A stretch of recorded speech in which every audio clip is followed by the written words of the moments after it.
Most people think that watercolor is unforgiving and that you can't correct mistakes, and that's simply not the case. All you need is a jar of clean water, some dry tissue, and a stiff synthetic brush. I'm using my Ivory Flat. It's a 1/2 inch.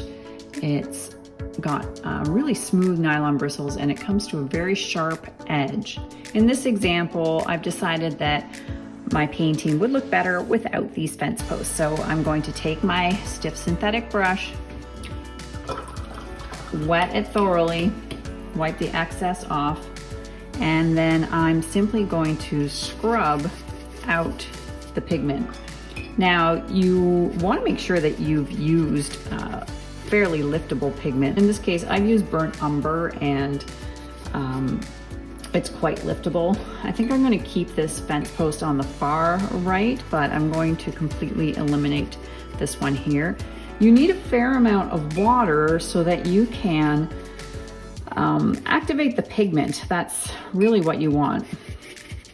Now in this case, I'm going to be blotting with some dry tissue, and you can see there's a vacant area where the fence post used to be.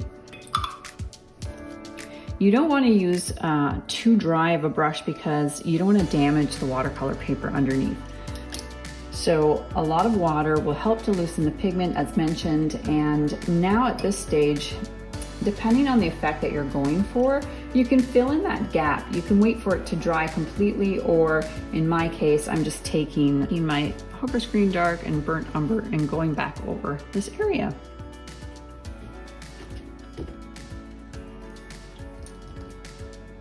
And I just keep scrubbing and lifting as needed. Decided I'm going to change the shape of my shadow here.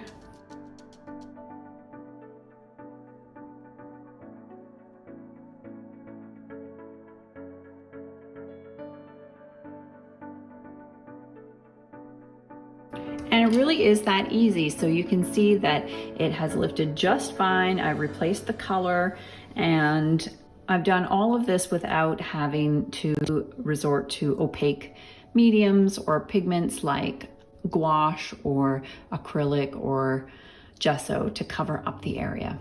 I hope this answers some questions for you, and I hope this brings you a little bit closer to using watercolor. It really is such a versatile medium. See you the next time, friends.